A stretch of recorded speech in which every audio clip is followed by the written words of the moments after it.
ಬಾಯ್.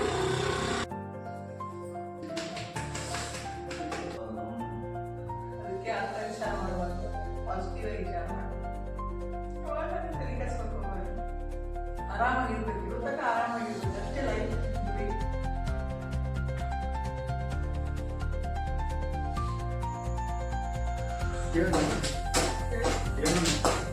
ನಾನು ಈಗ ನೀವೇ ನೋಡ್ರಿ, ಯಾರೇ ಸೌಂಡ್ ತಂದ ತಕ್ಷಣ ಪಟ್ಟಂತ ಓಡ್ತೀರಿ. ಅಲ್ಲಿ ಕರ್ಕೊಂಡು ತಪ್ಪ ಮಾಡಿ ಎಲ್ಲರೂ ಬೈಗಾಡ್ತಾರೆ.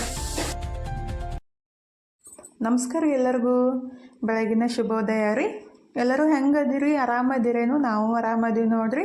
ನೀವು ಎಲ್ಲರೂ ಆರಾಮದಿರಿ ಅಂತೇಳಿ ಭಾವಿಸ್ತಾ ಇವತ್ತಿನ ಲಾಗ್ನ ಸ್ಟಾರ್ಟ್ ಮಾಡೋನು. ಬರೀ ಇದು ಶುಕ್ರವಾರದ ಲಾಗ್ ನೋಡ್ರಿ. ಬೆಳಿಗ್ಗೆ ಟೈಮ್ 5 ಗಂಟೆ ಆಗೈತಿ.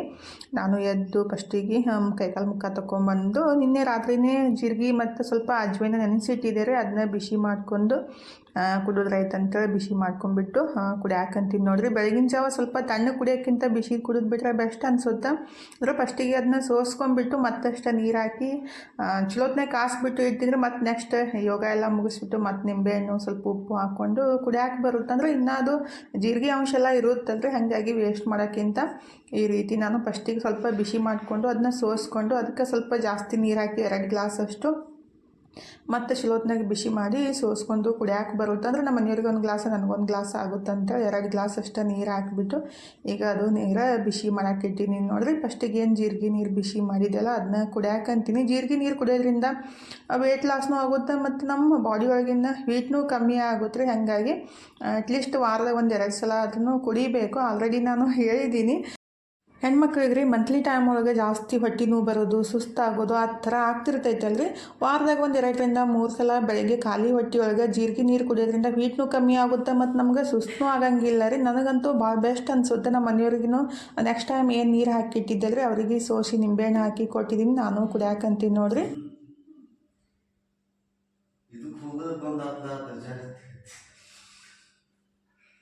ಅದು ಅದಕ್ಕಿಂತ ಮೊದಲಂತ ಸರಿಯಾಗಿ ಏನಾಗಿತ್ತು ಏನು ಹಿಂಗ ಥರದ ಎಲ್ಲ ಏನಾಗಿತ್ತು. ಗಂಡ ಬಾಯಿ ಕಟ್ಟಾದ ನೋಡಿ ನನಗೆ ಇದಾತಂದ್ರೆ ಕೂತ್ ಬಂದಾಗುತ್ತೆ. ಅದಕ್ಕೆ ಆ ಥರ ವಿಚಾರ ಮಾಡಬಾರ್ದು, ಪಾಸಿಟಿವ್ ಆಗಿ ವಿಚಾರ ಮಾಡಿ. ನಾವು ಏನು ಅನ್ಕೊಂತೀವಲ್ಲ ನಮ್ಮ 6 ಸೆನ್ಸ್ ಒಳಗದು ಇದು ಈಗ ಹೆಂಗೆ ಒಂದು ಫೈಲ್ ಬರಿತಾ ಹೋಗ್ತಾರೆ ಗೊತ್ತ. ನಾವು ಅದು ಬಿಟ್ರು ಅದ್ರೊಳಗೆ ಫಿಕ್ಸ್ ಇದ್ದಿರ್ತೈತೆ. ಅದನ್ನ ಹೊರ ಮನ್ಸಿಗೆ ಗೊತ್ತಿರಲ್ಲ, ಆದ್ರೆ ಹೊರ ಮನ್ಸಿಗೆ ಗೊತ್ತಿರುತ್ತೆ ನೋಡೋದು. ಅದಕ್ಕೆ ಯಾವಾಗ ಹೊರ ಮನಸ್ಸನ್ನು ಯಾವಾಗಲೂ ಒಳ್ಳೆಯದನ್ನ ಬೇಡಿರೋದನ್ನ ತೊಗೊಳಕ ಹೋಗಬಾರ್ದು. ನಮಗೇನು ಒಳ್ಳೆಯದಿಲ್ಲ ಅದೇ ಅಷ್ಟೇ ತಗೋಬೇಕು. ಈ ಮಾರ್ಕೆಟ್ಗೆ ಹೋಗಿರ್ತೀವಿ, ನಿಮ್ಗೇನು ಬೇಕು ಅಷ್ಟೇ ತಗೋತಿಲ್ಲ. ಬಟ್ ಹೋಗತ್ತಿತ್ತಲ್ಲ ನಮಗೆ ಏನಂತಾಳು ಬೇಡತಾಳು ಹೋಗೋದಾಗುತ್ತೆ ಹೆಂಗಾರ ಬಿಡಿಸ್ತೈತವ ಎಲ್ಲ ನೀವು ವಿಚಾರ ಮಾಡೋದು. ಏನಾರು ಮಾಡಿ ಬಿಡಿಸ್ತದ. ಹೋಗ್ಬೇಕು ಯಾಕೆ ಬಿಡಿಸ್ತು ನನಗೆ ಆ ಥರ ಎಲ್ಲ ಕಷ್ಟಪಡೋದು ನನಗೂ ಇಷ್ಟ ಇಲ್ಲ. ಅಂದ್ರೆ ದೇವರಂದ್ರೇನು, ನಾವು ಪ್ರೀತಿಯಿಂದ ಹೋಗ್ಬೇಕು. ಅಲ್ಲಿ ಆ ಥರ ಎಲ್ಲ ಮಾಡಿ ದೇವರನ್ನ ಬಾ ಅನ್ನಂಗಿಲ್ಲ. ಹೌದು, ಭಗವಂತ ಇಷ್ಟದ ಆಂಜನೇಯ ಅಂದ್ರೆ ಅವನು ಶ್ರೀರಾಮನ ಭಕ್ತ. ಅವನೇ ಸಂಸಾರಸ್ಥ ಇದ್ದ ಗೊತ್ತ ಶ್ರೀರಾಮ. ಸಂಸಾರ ಎಲ್ಲ ಬಿಟ್ಟು ಥರ ಮಾಡಿಸಿ ಬಾ ಅಂತನಾಗಿಲ್ಲ. ಅವನು ಫ್ಯಾಮಿಲಿ ಸಮೇತ ಬರ್ರಿ ದಕ್ಷಿಣ ಪಡ್ಕೋರಿ ಒಳ್ಳೆ ಮನಸ್ಸಿನಿಂದ ಅಂತ ಹೇಳ್ತಾನೆ. ಇಷ್ಟು ದಿವಸ ಮಾಡಿರಲಿಲ್ಲ. ನಾ ಏನು ಹೇಳಿಲ್ಲ, 20 ವರ್ಷ ಆಯ್ತು ತಲೆ ಕೆಡಿಸ್ಕೊಳಕ್ಕೆ ಹೋಗಿಲ್ಲ. ನಾ ಈಗೊಮ್ಮನಿಗೆ ಹೇಳಿದ್ದೀನಿ ಎಲ್ಲವೆಲ್ಲ ಓವರ್ ಥಿಂಕ್ ಮಾಡ್ತೀರಿ. ಏನಿಲ್ಲ ನಮ್ಗೆ ಅಲ್ಲಿ ಹೋದ್ರೆ ನಿಮ್ಗೆ ಖುಷಿ ಅನಿಸ್ತಿರ್ತೇನು? ಈ ಕಡೆನ ಅಂದಾಜು ಆ ಕಡೆ ಅನಿಸ್ತಿದ್ದಿಲ್ಲ. ಅಲ್ಲಿ ಹೋದಾಗ ಈ ಕಡೆ ನೆನಪು ತೆಗಿತಾರೆ ಇಲ್ಲ, ಹೌದು ಏನು ಬರುತ್ತೆ ಇಲ್ಲ. ಬಟ್ ಅದಕ್ಕೆ ಹೇಳೋದು, ಏನೇ ಮಾಡಿದ್ರು ಮನಸ್ಸು ತೃಪ್ತಿ ಫ್ಯಾಮಿಲಿ ನೀವು ಸಂಸಾರ ಅಂತ ಕಟ್ಕೊಂಡಿರ್ಬೇಕು. ಸಂಸಾರ ಸಮೇತವಾಗಿ ಹೋಗಿ ಬಂದ್ರೆ ಅದೊಂದು ಭಗವಂತನ ಮೆಸ್ತಾನೆ. ಅವಾಗ ತಲೆ ಕೆಡಿಸ್ಕೊಕ್ ಹೋಗ್ಬಾರ್ದು. ಆರಾಮಾಗಿರ್ಬೇಕು, ಇರೋ ಆರಾಮಾಗಿರ್ಬೇಕು ಅಷ್ಟೇ ಲೈಫ್ ಗುರಿ.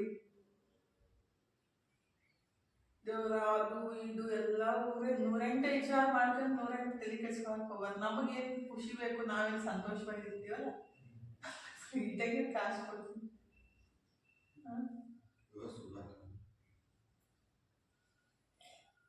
ಈಗ ಟೈಮ್ 8 ಗಂಟೆ ಆಗಿತ್ತು ನೋಡ್ರಿ. ಇಷ್ಟು ತನಕ ಮನೆ ಕೆಲಸ ಆಯಿತು ಮತ್ತು ನಮ್ಮ ಮನೆಯವ್ರ ಸಂಗಡ ಸ್ವಲ್ಪ ಡಿಸ್ಕಸ್ನೂ ಆಯಿತು. ಏನು ಡಿಸ್ಕಸ್ ಮಾಡತ್ತಿದ್ದೀವಪ್ಪ ಅಂತಂದ್ರೆ, ನಮ್ಮ ಮನೆಯವರು ಆಂಜನಾದ್ರಿ ಬೆಟ್ಟಕ್ಕೆ ಹೋಗಕ್ಕೆ 11 ದಿವಸದಿಂದ ಮಾಲೆ ಹಾಕೋತಿದ್ರು. ಅಂದ್ರೆ ಹೋದ ಸಲನೂ ಹಾಕ್ಕೊಂಡಿದ್ರು, ಈ ಸಲನೂ ಹಾಕೋಬೇಕಂತ ಅಂದ್ಕೊಂಡಿರಂತ ನಾನು ಮೊದಲೇ ಹೇಳಿದ್ದೆ ರೀ. ಈಗ ನಿಮ್ಗೆ ಅಷ್ಟು ಶಕ್ತಿನೂ ಇರಲ್ಲ ಮತ್ತು ಮನುಷ್ಯ ವಯಸ್ಸಾಗ್ತಾ ಆಗ್ತಾ ವೀಕ್ ಆಗ್ತೈತಿ. ಮತ್ತು ಅಲ್ಲಿ 11 ದಿವಸ ಫುಲ್ ತಣ್ಣೀರು ಬೆಳಗ್ಗೆ ಮತ್ತು ಸಾಯಂಕಾಲ ತಣ್ಣೀರು ಜಳಕ ಮಾಡಬೇಕು. ಆ ಥರ ಎಲ್ಲ ಯಾಕೆ ಕಷ್ಟಪಟ್ರಿ, ಆರಾಮಾಗಿ ದೇವ್ರಿಗೆ ಹೋಗ್ಬೇಕಾ, ಹೋಗಿ ನಮಸ್ಕಾರ ಮಾಡಿಕೊಂಡು ಬಂದ್ರೆ ಆಗುತ್ತೆ, ಯಾಕೆ ಅದನ್ನೆಲ್ಲ ಬೇಕಂತ ಅಂದಿದ್ದೆ. ಆದ್ರೂ ಅವರಿಗೆ ಹೋಗಿ ಬರಬೇಕು, ಮಾಲೆ ಹಾಕೋಬೇಕಂತಾನೆ ಅದೇ ತಲೆಯಾಗಿತ್ತು. ಮತ್ತು ಯಾರೋ ಅವ್ರ ಫ್ರೆಂಡ್ ಗಾಡಿ ಮೇಲೆ ಬಿದ್ದು ಸ್ವಲ್ಪ ಬಡ್ಕೊಂಡ್ಬಿಟ್ಟು ಈ ತಂಡ್ಯಾಗ ಭಾಳ ಪೇನ್ ಆಗ್ತಾವ್ರಿ ಬಡ್ದಿದ್ದಂತೆ ಹೇಳಿದ್ರಂತ. ಅದನ್ನೇ ಅವರು ವಿಚಾರ ಮಾಡಾಕಂತಾರು. ನಂಗೆ ಏನಾರ ಆಗ್ಬಿಟ್ರೆ ಹೆಂಗೆ ಹೋಗೋದಾಗುತ್ತೆ ಇಲ್ಲೋ, ಮತ್ತು ನನ್ನ ಹೆಂಡ್ತಿ ಏನಂತ ಅಂತ ಆ ಥರ ವಿಚಾರ ಮಾಡ್ತಾ ಇದ್ರಂತ. ಅದನ್ನೇ ಹಿಂಗಾಯಿತು ಅಂತೇಳಿ ಹೇಳಾಕತ್ತಿದ್ರು. ಅದನ್ನೇ ಅಂದೆ ನಾನು, ಆ ಥರ ಎಲ್ಲ ನಮಗೆ ಇಷ್ಟ ಇಲ್ಲಾರ್ದು ಮತ್ತು ನಮಗೆ ಕೆಟ್ಟದ್ದು ಆಗೋದನ್ನು ವಿಚಾರ ಮಾಡೋಕ್ಕೆ ಹೋಗಬಾರ್ದು. ಯಾವಾಗಲೂ ಪಾಸಿಟಿವ್ ಆಗಿ ಥಿಂಕ್ ಮಾಡಬೇಕು ಅಂತೇಳಿ ಹೇಳ್ತಾ 1 ಅವರ್ ಮಾತು ಹೇಳೋದೂ ಆಯ್ತು ರೀ. ಅಂದರೆ ಎಷ್ಟೇ ಹೇಳ್ಬಿಟ್ರು ಗಂಡು ಮಕ್ಳು ಮನಸ್ಸು ಹಂಗಿಲ್ಲ, ತಮ್ಮ ಮನಸ್ಸೊಳಗೆ ಏನು ಫಿಕ್ಸ್ ಆಗಿರ್ತೈತಿಲ್ಲ ಅದನ್ನೇ ಅನ್ಕೊತಾ ಇರ್ತಾರು. ಆದ್ರೂ ಹೋಗೋಕ್ಕಾಗಂಗಿಲ್ಲ ಈ ಸಲ ಅಂತ ಅದನ್ನೇ ಬೇಜಾರು ಮಾಡ್ಕೊಳಕತ್ತಿದ್ರು. ನಾನು ಅದನ್ನೇ ಅಂದೆ, ಹೋಗೋಕ್ಕಾಗಿಲ್ಲ ಅಂದರೆ ಬೇಜಾರು ಮಾಡ್ಕೊಳಕ್ಕೆ ಹೋಗಬಾರ್ದು. ನಮಗೆ ಯಾವಾಗ ಆಗುತ್ತೋ, ನಮ್ಮ ಮನಸ್ಸಿಗೆ ಯಾವಾಗ ಖುಷಿ ಇರುತ್ತೆ ಅವಾಗ ಹೋಗಿ ದರ್ಶನ ಮಾಡ್ಕೊಂಡ್ಬಂದ್ರೆ ದೇವರೇನು ಬ್ಯಾಡ್ ಅಂತ ಅನ್ನಂಗಿಲ್ಲ. ಫ್ಯಾಮ್ಲಿ ಸಮೇತ ಹೋಗಿ ದರ್ಶನ ಮಾಡ್ಕೊಂಬಂದ್ರೆ ಇನ್ನೂ ಒಳ್ಳೆಯದು ಅಂಥೇಳಿ ಅದನ್ನೇ ಹೇಳಾಕತ್ತಿದ್ದೆ ರೀ. ಆದ್ರೂ ಅವ್ರೇನು ಪಟ್ಟಂತ ಒಪ್ಕೋ ಮನುಷ್ಯರಲ್ಲ. ನನ್ನ ಕೆಲಸ ನಾನು ಮಾಡ್ತಾನೆ ಇರ್ತೀನಿ. ಅಂದರೆ ಡೈಲಿ 1-2-3 ಸಲ ಈ ಥರ ಹೇಳ್ತಾನೆ ಇರ್ತೀನಿ. ಮತ್ತು ಅಂತಾರು ನಿನಗೇನು ಚಾರ್ಜು ಬೇಕಾಗಿಲ್ಲ, ಶೆಲ್ಲು ಬೇಕಾಗಿಲ್ಲ, ಟೇಪ್ ಚಾಲು ಆಗ್ಬಿಡುತ್ತಂತ ಅಂತ ಇರ್ತಾರೆ. ಆದರೆ ಅವರು ಒಳ್ಳೆಯದಕ್ಕೆ ಹೇಳ್ತೀವಿ ಮತ್ತು ಅವ್ರ ಖುಷಿಗಾಗಿ ಹೇಳ್ತೀವಿ ಅಂತ ಅದು ಅರ್ಥ ಆಗಂಗಿಲ್ಲ ರೀ. ಅಂದರೆ ಅವ್ರ ಮನಸ್ಥಿತಿನೇ ಬೇರೆ, ನಮ್ಮ ಮನಸ್ಥಿತಿನೇ ಬೇರೆ. ಆ ಥರ ಇದ್ದಾಗ ಸ್ವಲ್ಪ ಕಷ್ಟ ಅಂತ ಅನಿಸುತ್ತೆ. ಆದಷ್ಟು ನನ್ನ ಶಕ್ತಿ ಅನುಸಾರ ನನಗೆ ತಿಳಿದಷ್ಟನ್ನು ನಾನು ಹೇಳ್ತಾ ಇರ್ತೀನಿ. ಅಂದರೆ ಮನೆ ಅಂದಮೇಲೆ ಎರಡೋ ರೀತಿ ಇದ್ದಿದ್ದನ್ನ ರೀ ಅಡ್ಜಸ್ಟ್ ಮಾಡ್ಕೊಂಡು ಹೋಗೋದು. ನಾನು ಅಡ್ಜಸ್ಟ್ ಮಾಡ್ಕೊಂಡೇ ಹೊಂಟಿದ್ದೀನಿ. ಆದಷ್ಟು ಬದಲಾಯಿಸೋಕ್ಕೆ ಪ್ರಯತ್ನ ಪಡ್ತೀವಿ. ಬದಲಾಗೋದು ಬಿಡೋದು ಅವ್ರ ಇಷ್ಟ ರೀ. ಯಾವಾಗಲೂ ನಾವು ಖುಷಿಯಾಗಿದ್ದಾಗ ನಮ್ಮ ಮೆಂಟಲಿ ಫಿಸಿಕಲಿ ಫಿಟ್ ಆಗಿರ್ತೀವಿ. ನಾವು ಯಾವಾಗ ಟೆನ್ಷನ್ ಮಾಡ್ಕೊತ ಬೇಡದಿರೋದನ್ನು ತಲೆಯೊಳಗೆ ಹಾಕೊಂಡ್ಬಿಟ್ರೆ ಇನ್ನಷ್ಟು ನಮ್ಮ ಆರೋಗ್ಯನೂ ಹಾಳ ಮತ್ತು ಮನಸ್ಥಿತಿನೂ ಸರಿ ಇರೋಂಗಿಲ್ಲ. ಅದನ್ನೇ ಹೇಳ್ತಾ ಇದ್ದೀರಿ. ಅಷ್ಟು ತನಕ ಹೇಳಿ ಮತ್ತು ಮನೆ ಕೆಲಸ ಎಲ್ಲ ಮುಗಿಸಿ ಜಳಕ ಮಾಡಿ ದೇವ್ರ ಪೂಜೆ ಮಾಡಿಬಿಟ್ಟು ಇನ್ನು ಮತ್ತೆ ನಾಷ್ಟಕ್ಕೆ ರೆಡಿ ಮಾಡಿ ಕೊಡಬೇಕಲ್ರಿ. ಆ್ಯಕ್ಚುಲಿ ರವೆ ಉಪ್ಪಿಟ್ಟ ಮಾಡ್ಬೇಕಂತಂದೆ. ತನಗಿದ್ರೆ ಇಲ್ಲಿ ಮಮ್ಮಿ ಶಾವಿಗೆ ಉಪ್ಪಿಟ್ಟ ಮಾಡ್ರಿ ಅಂತಂದ್ಲು. ಮತ್ತು ಸ್ವಲ್ಪ ಸಿಟ್ಟನೂ ಬಂದಿತ್ತು. ಯಾಕಂದರೆ ರವೆ ಆಲ್ರೆಡಿ ಹುರಿದಿಟ್ಟಿದ್ದೆ, ಮತ್ತು ಇನ್ನು ಅದು ಶಾವಿಗೆ ಹುರಿದ್ಬಿಟ್ಟು ಮಾಡಬೇಕಲ್ಲ ಅಂತ ಅಂದ್ಕೊಂಡ್ಬಿಟ್ಟು ಮತ್ತೆ ಹುರಿಯಾಕೆ ಸ್ಟಾರ್ಟ್ ಮಾಡಿದೆ ರೀ. ಅಂದರೆ ರವೆ ಉಪ್ಪಿಟ್ಟಾದ್ರೆ ಜಲ್ದಿ ಆಗ್ತಿತ್ತಂತ. ಆದ್ರೂ ಮತ್ತು ಶಾವಿಗೆ ಹುರಿದು ಉಪ್ಪಿಟ್ಟು ರೆಡಿ ಮಾಡಿದೆ ನೋಡ್ರಿ. ಏನು ಟೈಮ್ ಜಾಸ್ತಿ ಇಡಂಗಿಲ್ಲ ಖರೆ, ಆದರೂ ನಮ್ಮ ಮನಸ್ಸಿನಾಗ ಅದು ಒಲ್ಲ ಅಂತ ಅನಿಸ್ದಾಗ ಮಾಡೋದಂದ್ರೆ ಸ್ವಲ್ಪ ಬೇಸರ ಅಂತ ಅನಿಸ್ತಾ ಇರ್ತೈತಿ. ಆದರೆ ಮಕ್ಕಳು ಹೇಳಿದ್ಮೇಲೆ ಮಾಡಲೇಬೇಕಲ್ರಿ. ಉಪ್ಪಿಟ್ಟು ರೆಡಿ ಮಾಡಿಬಿಟ್ಟು ಫಸ್ಟಿಗೆ ನಮ್ಮ ಮನೆಯವ್ರಿಗೆ ನಾಷ್ಟಕ್ಕೆ ಹಾಕಿ ಕೊಡಾಕಂತೀನಿ ನೋಡ್ರಿ. ಅವರು ಕೈಕಾಲು ಮುಖ ತೊಗೊಂಡ್ಬಿಟ್ಟು ಮೈಯೆಲ್ಲ ಒರೆಸ್ಕೊಂಡು, ಅಂದರೆ ಜಳಕ ಮಾಡೋಕೆ ಹೋಗಿಲ್ಲ ರೀ. ಎಲ್ಲ ಕಡೆ ಬಡ್ದಾವೆಲ್ಲ ಜಳಕ ಮಾಡಿಬಿಟ್ರೆ ನೀರು ಜಾಸ್ತಿ ಹೀರ್ಕೋತಾವ ಅಂತ ಹೇಳಿದ್ದೆ. ಆದರೆ ಏನು ಮಾಡ್ಯಾರೋ ಗೊತ್ತಿಲ್ಲ, ಜಳಕ ಮಾಡಿಲ್ಲ ಅಂತ ಅನ್ನಕತ್ತಿದ್ರು. ಬ್ಯಾಡಂತ ಅಂದ್ಕೊಳ್ಳೇ ರೀ. ಹೀಗಿದ್ರೆ ನಮ್ಮ ಮನೆಯವ್ರಿಗೆ ನಾಷ್ಟಕ್ಕೆ ಹಾಕಿ ಕೊಟ್ಟು ತನೂ ನಾಷ್ಟ ಹಾಕೊಂಡ್ಬಿಟ್ಟು ಡಬ್ಬಿನೂ ಶಾವಿಗೆ ಉಪ್ಪಿಟ್ಟು ಕಟ್ಕೊಂಡು ಹೋಗ್ತಂತಂದಿದ್ಲು. ಹಾಗಾಗಿ ಡಬ್ಬಿಗೂ ಶಾವಿಗೆ ಉಪ್ಪಿಟ್ಟು ಹಾಕಿ ಇಟ್ಟಾರಿ ನಾಷ್ಟ ಮಾಡಮ್ಮ ಅಂತ ಹೇಳಾಕತ್ತಿದ್ದೆ ಆಕಿಗೆ. ಮತ್ತು ನಮ್ಮ ಮನೆಗೂ ನಾಷ್ಟಕ್ಕೆ ಹಾಕಿ ಕೊಟ್ರೈತಂತ ಅವನಿಗೆ ನಾಷ್ಟಕ್ಕೆ ಹಾಕಿ ಕೊಟ್ಟು ನಾನು ನಾಷ್ಟ ಎಲ್ಲ ಮುಗಿಸ್ಬಿಟ್ಟು ತನೂ ಮನು ಈಗ 8:30 ಕಾಲೇಜ್ಗೂ ಹೋದ್ರೆ ರೀ. ಇನ್ನು ನಮ್ಮ ಡ್ಯೂಟಿ ಸ್ಟಾರ್ಟ್ ನೋಡ್ರಿ. ಇವ್ರೇನಾದರೂ ಮಾಡ್ಕೊಂಡು ಬಂದುಬಿಟ್ರೆ ಏನೈತಿಲ್ಲ, ನಮ್ದಂತೂ ಏನಂತಾರೆ 3 ಹೊತ್ತು ಅವರು ಉಸಾಬರಿ ಮಾಡೋದೇ ಆಗ್ಬಿಡುತ್ತೆ. ಅಂದರೆ ಈ ಕಡೆ ಮನೆ ಕೆಲಸನೂ ಮತ್ತು ಮಾಡ್ತಾಯಿದ್ರು ಸಹಿಸ್ಕೊಳಂಗಿಲ್ಲ ರೀ. ಹಂಗೆ ಏನರೇ ಒಂದು ನಮ್ಮ ಕ್ಲೀನ್ ಮಾಡೋದು, ಒರೆಸೋದು ಮತ್ತು ಮೊಲಾಮ್ ಹಚ್ಚೋದು ಮಾಡ್ತಿರ್ತೀವಲ್ಲ, ಅದಕ್ಕೂ ಬಯಕ್ಕೆ ಸ್ಟಾರ್ಟ್ ಮಾಡಿಬಿಡ್ತಾರೆ. ಆದ್ರೂ ಏನೂ ಮಾಡೋಕ್ಕಾಗಂಗಿಲ್ಲ ರೀ. ಮತ್ತು ನಾವೇ ಕೇರ್ ಮಾಡಬೇಕಾಗುತ್ತೆ. ಅಂದ್ರೆ ಗಂಡು ಮಕ್ಳಿಗೆ ಏನಾರ ಆದ್ರೆ ನಾವು ಎಷ್ಟು ಕೇರ್ ಮಾಡ್ತೀವಿ, ಊಟ ನಿದ್ದೆ ಬಿಟ್ಟು ಎಲ್ಲ ಕೇರ್ ಮಾಡ್ತೀವಿ. ಆದರೆ ನಮಗೇನಾದ್ರು ಸ್ವಲ್ಪ ಏನಾರು ಹೇಳ್ಕೊಂಬಿಟ್ರೆ ಅವ್ರಿಗೆ ಸಿಟ್ಟು ಬರ್ತಾ ಇರ್ತೈತಿ. ಆದರೆ ಎಲ್ಲರೂ ಹಂಗೆ ಇರಲ್ರಿ. ಆದರೆ ಇವರು ಸ್ವಲ್ಪ ಜಾಸ್ತಿ ಬೈಯೋದು ಜಾಸ್ತಿ, ಹಾಗಾಗಿ ನನಗೆ ಸಿಟ್ಟು ಬರ್ತಾ ಇರ್ತೈತಿ. ಆದರೆ ಕೇರ್ ಅಂತೂ ಮಾಡಲೇಬೇಕಲ್ರಿ. ಅದು ನಮ್ಮ ಕರ್ತವ್ಯ, ನಾವು ಮಾಡ್ತೀವಿ ಅಷ್ಟೇ ಅಂತ ಅಂದ್ಕೊಂಡ್ಬಿಟ್ಟು ನಮ್ಮ ಕರ್ತವ್ಯ ನಾವು ಮಾಡೋದು.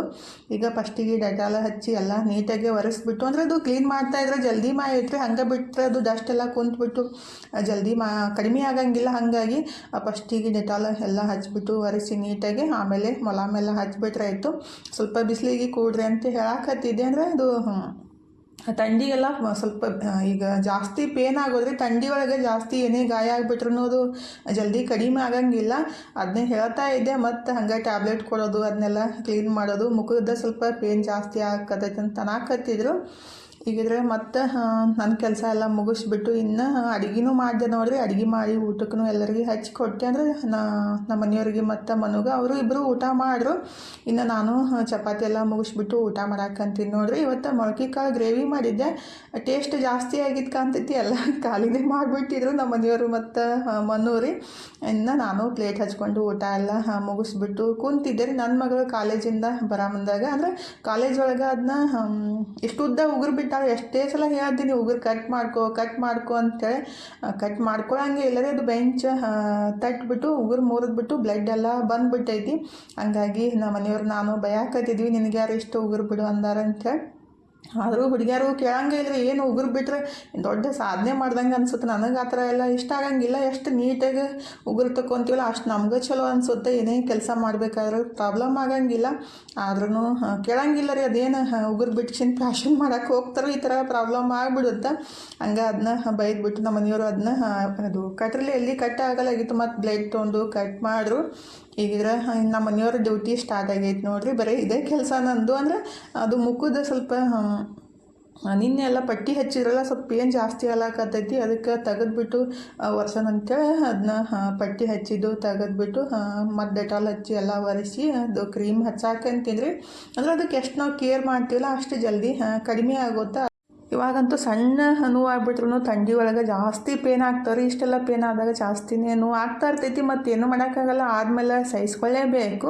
ಇವತ್ತು ನಮ್ಮ ಪರಿಚಯದವರು ಒಬ್ಬರು ಫೋನ್ ಹಚ್ಚಿದ್ರು. ಅವ್ರ ವಿಷಯನ ಕೇಳಿಬಿಟ್ಟು ಬೇಜಾರು ಅನ್ಸಾಕತ್ತಿತ್ತು. ಅದನ್ನೇ ವಿಷಯ ನಮ್ಮ ಮನೆಯವ್ರ ಮುಂದೆ ಹೇಳಾಕತ್ತಿದ್ದೆ. ನಮ್ಮ ಮನೆಯವರು ಅದನ್ನೇ ಅನ್ನಾಕತ್ತಿದ್ರು, ಈ ಥರ ಆಗಬಾರ್ದಿತ್ತು, ಚಲೋ ಆಗಿತ್ತು ಅಂತ ಅನ್ನಾಕತ್ತಿದ್ರು. ಅಂದ್ರೆ ಕೆಲವೊಂದು ಸಲ ನಾವು ಏನು ಅನ್ಕೊತೀವಲ್ರಿ ಅದನ್ನ ಸರಿಯಾಗಿ ಆಗ್ಲಿಕ್ಕಂದ್ರೆ, ಅಂದರೆ ಮತ್ತೊಬ್ಬರಿಗೆ ಆಗಲಿ ಯಾರಿಗೇ ಆಗಲಿ ಅದು ಸರಿಯಾಗಿ ಆಗ್ಲಿಕ್ಕಂದ್ರೆ ಅವ್ರಿಗೂ ಬೇಜಾರಾಗುತ್ತೆ, ನಮಗೂ ಅದನ್ನ ಕೇಳಿಬಿಟ್ಟು ಬೇಜಾರಾಯಿತು. ಅಂದರೆ ಅದು ಪ್ರಾಬ್ಲಮ್ ಆಗಿ ಭಾಳ ದಿವಸ ಆಯಿತು. ನನಗೂ ಗೊತ್ತಿಲ್ಲ ರೀ, ನಾನು ಕಾಲ್ ಮಾಡೇ ಇಲ್ಲ. ಹಾಗಾಗಿ ಇವತ್ತು ಅವರೇ ಕಾಲ್ ಮಾಡಿದರು. ಹೇಳೋದು ಕೂಡಲೇ ನಂಗೆ ಜಾಸ್ತಿ ಬೇಜಾರಾಗಿತ್ತು. ಅದನ್ನೇ ಈಗ 7:30 ಆಗಿತ್ತು. ಇವಾಗ ಚಹಾ ಮಾಡಿ ಅವರಿಗೆ ಕೊಟ್ಟು ಇಷ್ಟೋ ತನಕ ಫೋನ್ದಾಗ ಮಾತಾಡಕತ್ತಿದ್ದೆ. ಇಲ್ಲಿ ಅವೇರ್ನೆಸ್ ಮೂಡ್ಸಾತಾರ. ಅಂದ್ರೆ ಈಗ ಕಲ್ಲು ಹೌದು ಜಾಸ್ತಿ ಆಗೈತ್ಲ, ಅವೇರ್ನೆಸ್ ಮೂಡ್ಸಾತಾರ. ಅದಕ್ಕೆ ಯಾರ ನಿಮ್ಗೆ 100% ಹೇಳ್ತಿರಲ್ಲ ಈ ನಂಬರ್ ಕಾಲ್ ಮಾಡಿ ಅಂತ ಅವ್ರು ಹೇಳಿದ್ರು. ಅಂದ್ರೆ ಈಗ ಜನವರಿ ಬಂದು ಡಿಸೆಂಬರ್ ಒಳಗೆ ಸ್ವಲ್ಪ ಆ ಥರ ಎಲ್ಲ ನಡೀತಾ ಇರ್ತಾಯಿದ್ಲ. ಅದಕ್ಕೆ ಅವ್ರಿಗೆ ಸ್ವಲ್ಪ ಮನಿ ಕಮ್ಮಿ ಇದ್ದಲ್ಲಿ ಆ ಥರ ಎಲ್ಲ ನಂಬರ್ ಎಲ್ಲ ಕೊಟ್ಟು ಹೊಂಟಾರೆ. ಸ್ವಲ್ಪ ಔಟ್ಸೈಡ್ ಆಗತ್ರಿ. ಹೊತ್ತು ಮನಿಗೆ ಬಾಗಲ ಹಾಕೋದು, ಇದು ಎಲ್ಲ ಕರೆಕ್ಟ್ ಡೋರ್ ಹಾಕೋರಿ. ಬಂದ್ರೆ ಬಾಗಲ ರಾತ್ರಿ ತೆಗೆದಾಕೋರಿ. ನಾನ್ ತೆಗೀನಿ, ನೀವೇ ನೋಡ್ರಿ. ಯಾರೇ ಸೌಂಡ್ ತಂದ ತಕ್ಷಣ ಪಟ್ಟಂತ ಓಡ್ತೀರಿ. ನಾಯಿ ಬಗಾಕತ್ರ ಕಿಟಕಿ ತೆಗೀರಿ.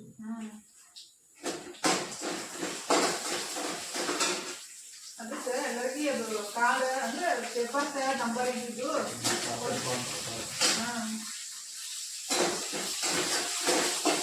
ಜನವರಿ ಬಂತಿಲ್ಲ ಸಮೀಪ ಓದ್ಸಲ ಎಷ್ಟು ಗಂಟೆ ನೋಡಿದ್ವಿ. ಸಂಡೆ ಎಲ್ಲ ಗಾಯ ಮಾಡ್ಕೊಂಡಿರ್ತಾವ. ಅದಕ್ಕೆ ಬೇರೆ ಊರಾಗ ಇಲ್ಲೇ ಹಾಕತ್ತಿದ್ರು ಮಾಡ್ದಾವ ಅಂತಿಲ್ಲ. ಅದಕ್ಕೆ ಹುಷಾರಾಗಿ ಕೇಳ್ತಾರೆ ನಮ್ಮ ಹುಷಾರವಾಗ.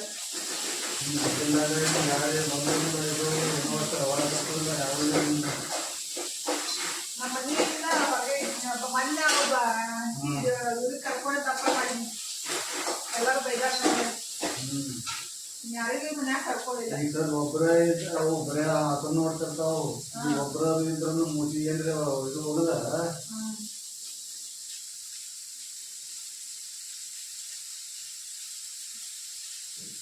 ಅದೇ ಹಿಂಗಾಗಿ ಹುಷಾರಾಗಿರ್ಬೇಕು. ನಾವು ಮಧ್ಯಾಹ್ನ ಟೈಮ್ದಾಗೂ ಜಾಸ್ತಿ ಬಾಳೋದು ಇರಬಾರ್ದು. ಸ್ವಲ್ಪ ಹುಷಾರಾಗಿರ್ಬೇಕು. ಬೆಸ್ಟ್ ಮಾಡಿ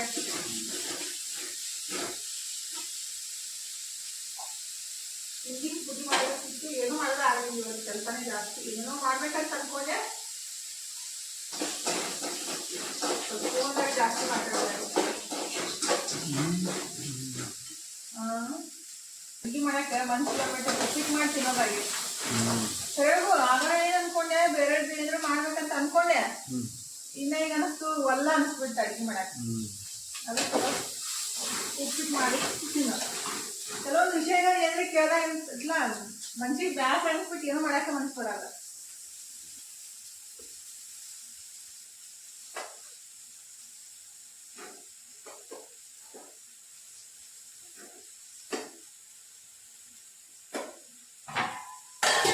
ಬಿಸಿ ಬಿಸಿ ಉಪ್ಪಿಟ್ಟು ತಿಂದು ಗಟ್ಟಿ ಆಗ್ಬಿಡೋದು.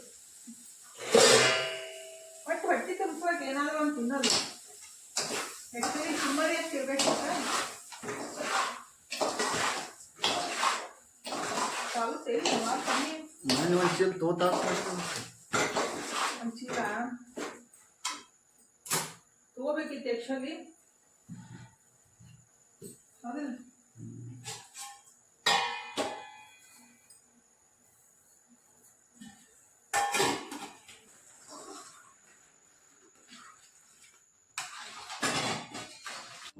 ಇವತ್ತು ರಾತ್ರಿ ಊಟಕ್ಕೆ ಬರೀ ಉಪ್ಪಿಟ್ಟು ಅಷ್ಟೇ ಮಾಡಾಕತ್ತಿದ್ದು ನೋಡ್ರಿ. ಅಂದ್ರೆ ಅಡುಗೆ ಮಾಡೋಕೆ ಮನಸ್ಸೇ ಇದ್ದಿತ್ತಿಲ್ಲ. ಕೆಲವೊಂದು ವಿಷಯಗಳನ್ನ ಏನಾದರೂ ಕೇಳಿದ ತಕ್ಷಣ ಅಡುಗೆ ಮಾಡೋ ಮನಸ್ಸೇ ಹೋಗ್ಬಿಟ್ಟಿರ್ತೈತಿ.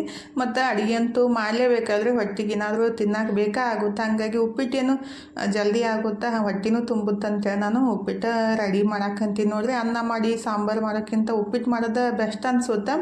ಹಾಗಾಗಿ ಉಪ್ಪಿಟ್ಟು ಅಷ್ಟು ರೆಡಿ ಮಾಡಿ ಎಲ್ಲರಿಗೆ ಹಾಕಿಕೊಟ್ಟು ನಾನು ತಿಂದ್ರಾಯ್ತಂತ ರೆಡಿ ಮಾಡಿ ನಮ್ಮ ಮನೆಯವ್ರಿಗೆ ಹಾಕಿ ಕೊಡಾಕಂತೀನಿ ನೋಡ್ರಿ. ಮನು ಇದ್ರೆ ಅವ್ರ ಫ್ರೆಂಡ್ಸ್ ಸಂಗಟ ಹೊರಗಡೆ ಹೋಗಿದ್ದ, ತನಗೂ ಹಾಕಿಕೊಟ್ಬಿಟ್ಟು ನಮ್ಮ ಮನೆಯವ್ರಿಗೆ ಹಾಕಿಕೊಟ್ಟು ನಾನು ಉಪ್ಪಿಟ್ಟನ್ನು ತಿನ್ನಾಕಂತೀನಿ ನೋಡ್ರಿ. ಬರ್ರಿ ಮತ್ತು ಉಪ್ಪಿಟ್ಟು ತಿನ್ನೋಣಂತ. ಇವತ್ತಿನ ವಿಡಿಯೋನು ಇಲ್ಲೇ ಮುಗಿಸೋಣ್ರಿ. ಇವತ್ತಿನ ವಿಡಿಯೋ ಹೆಂಗೆ ಅನಿಸ್ತಂತ ಕಮೆಂಟ್ ಬಾಕ್ಸ್ ಒಳಗೆ ಹೇಳೋದು ಮರೆಯೋಕೆ ಹೋಗ್ಬೇಡ್ರಿ.